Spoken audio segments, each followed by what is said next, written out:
¿Cuál fue el detonante de esta operación Nécora? ¿Qué hizo? ¿Qué ocurrió que de repente tomaron en serio el realmente problema? ya estábamos investigando otros casos, organizaciones en las que había indicios de que venían sustancias desde Sudamérica y de hecho casi inmediatamente se produjeron grandes aprehensiones.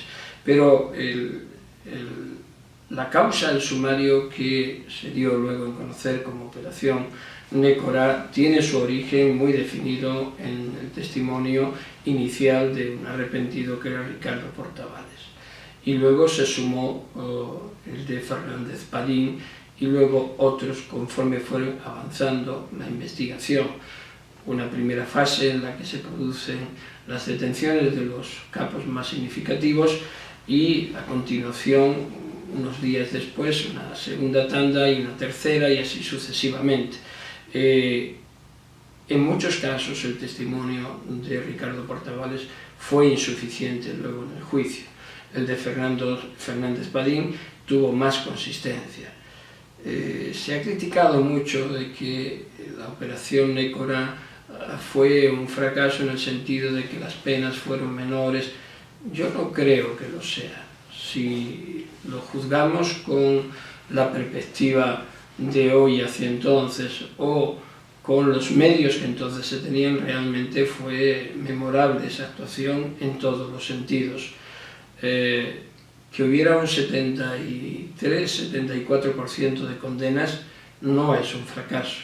Lo que ocurre es que, por razones de índole política y demás, se realzó más lo que no se había conseguido que lo obtenido.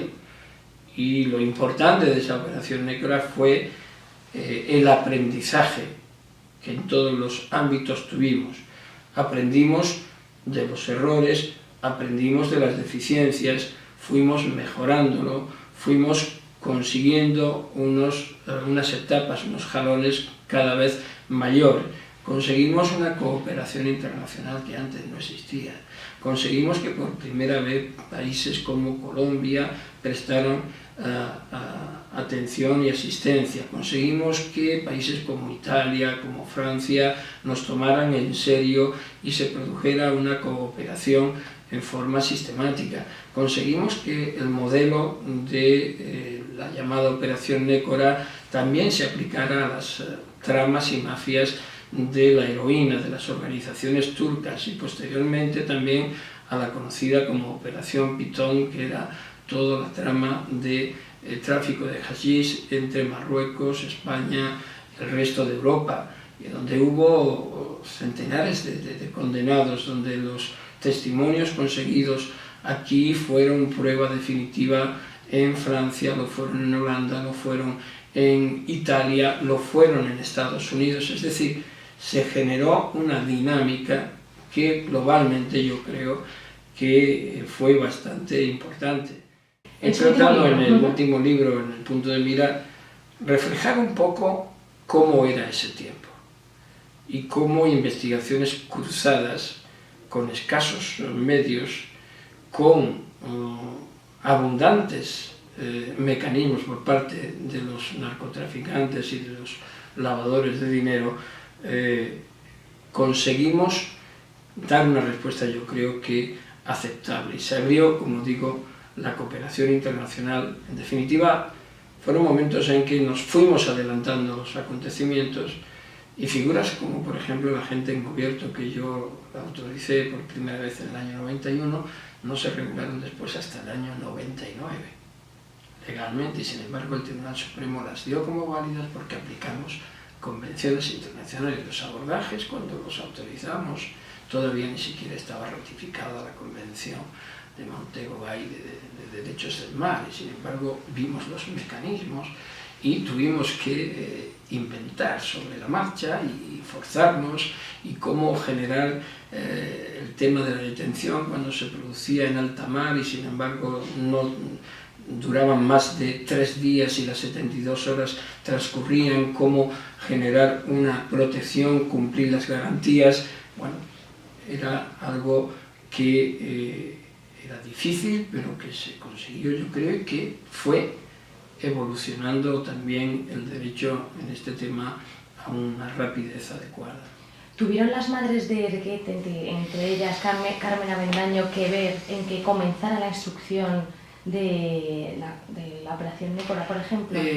Formalmente no, pero el ambiente social y las consecuencias del consumo de heroína principalmente, los estragos que estaba produciendo y la desvergüenza de las organizaciones criminales y de los máximos responsables era tal frente a la humillación de las víctimas que eso era conocido públicamente y yo mismo lo veía y lo sentía, ¿no? Entonces era como no hacer algo más que simplemente estar en el juzgado y aplicar la norma y desentenderte de lo demás, era como una traición a los ciudadanos. Es decir, yo lo percibía como inmoral no hacer algo.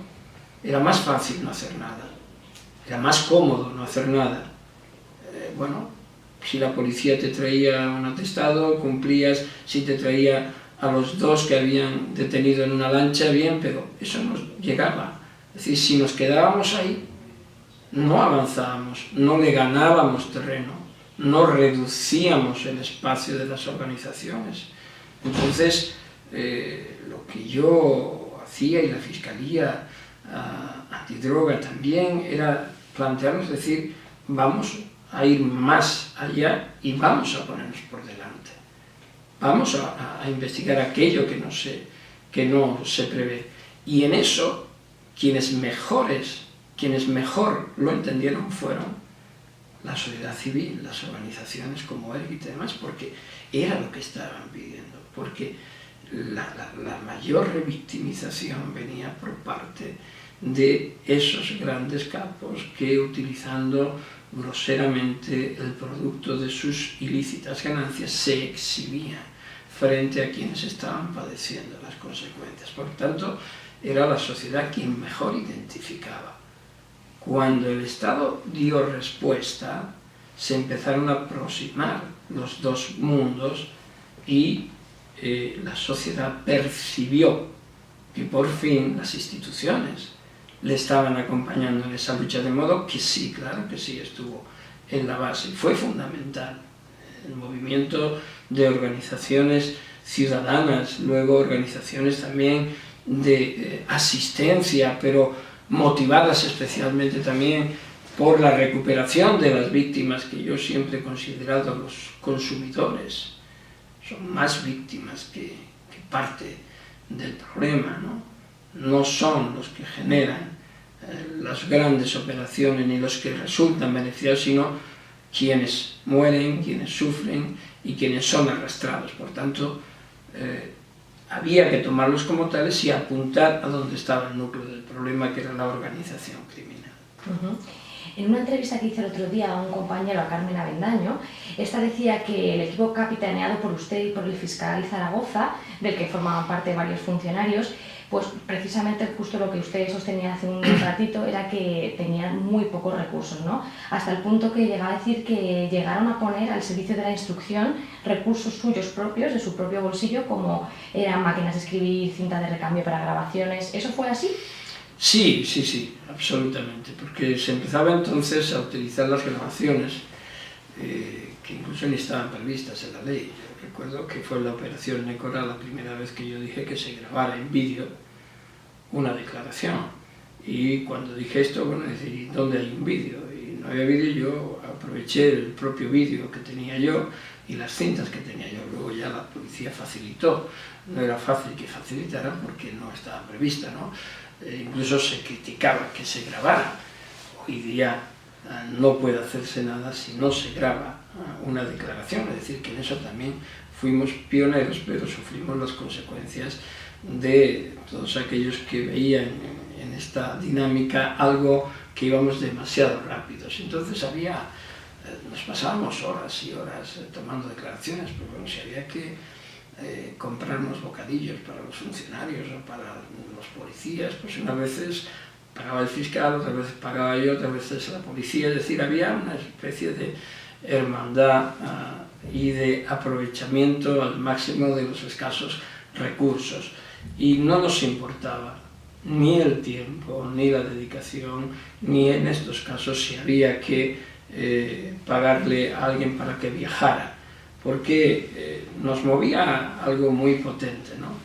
Éramos protagonistas de un fenómeno que se veía que estaba produciendo resultados en la sociedad, estaba empoderando a la sociedad, y eso lo veías en las caras pues, de Carmen Avendaño, de tantos otros, de Desperta Cambados, de tantas y tantas personas, madres, padres, que cada vez se fueron sumando a colectivos periodistas muy comprometidos, que metían el dedo en la llaga, que se la jugaban, que no tenías derecho a no hacer algo.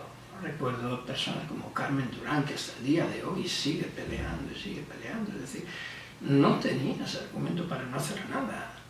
Cuando yo me encontraba un colega o alguien que decía, bueno, es que os estáis metiendo en unos follones, decía, pero bueno, es que no se trata de cobrar un sueldo, se trata de dar absolutamente todo por la sociedad. Para eso estamos aquí, si no, ¿para qué estamos, no?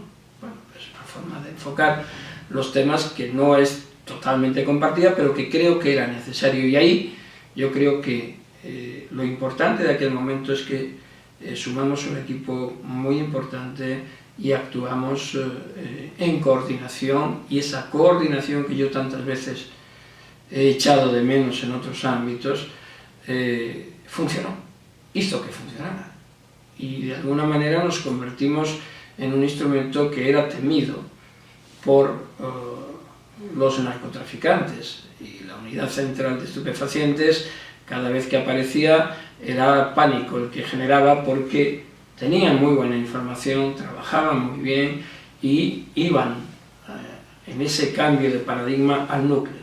Mi obsesión era, tenemos que ir al núcleo, tenemos que ir a por el beneficio, tenemos que ir a por los máximos responsables, y una vez, otra vez y otra vez, hasta que consigamos reducir los espacios.